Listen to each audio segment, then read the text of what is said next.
சென்னை கண்ணகி நகரில் பல மாற்றங்களை உருவாக்குவதே தனது நோக்கம் என கூறியிருக்கும் முன்னாள் தலைமைச் செயலாளர் வே. இறையன்பு இதற்கு பலரும் ஒத்துழைக்க வேண்டும் என கோரிக்கை விடுத்துள்ளார்.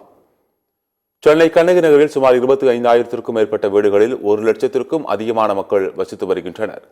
இப்பகுதி மக்களின் வாழ்க்கை தரத்தை மேம்படுத்தும் நோக்கில் முதல் தலைமுறை கற்றல் மையம் வழியாக முன்னாள் தலைமைச் செயலாளரான வே. இறையன்பு பல கட்ட நடவடிக்கைகளை மேற்கொண்டு வருகிறார்.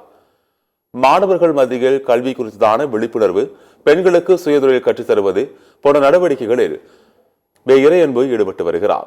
இந்நிலையில் வரும் 5 ஆண்டுகளில் சென்னை கண்ணகி நகரில் பல மாற்றங்களை உருவாக்குவதே தனது நோக்கம் எனவும் இதற்கு பலரும் ஒத்துழைக்க வேண்டும் எனவும் இறையன்பு கேட்டுக் கொண்டுள்ளார்.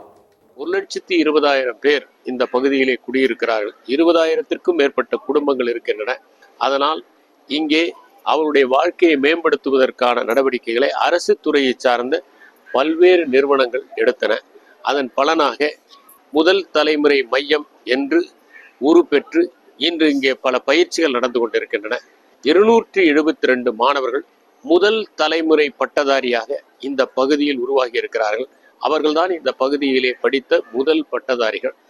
அதைத் தொடர்ந்து பலர் இப்போது நிறைகலை, நிறை அறிவியல் போன்றவற்றை படிக்கவும் தொடங்கி இருக்கிறார்கள்.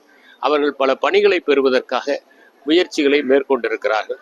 இந்த முதல் தலைமுறை மையத்தில் அவர்களுடைய திறன்களை மேம்படுத்துவதற்கும், ஆட்டோ ஓட்டுவது, கலைகளை கற்றுக்கொள்வது போன்றவற்றிற்கான பயிற்சிகளும் அளிக்கப்படுகின்றன.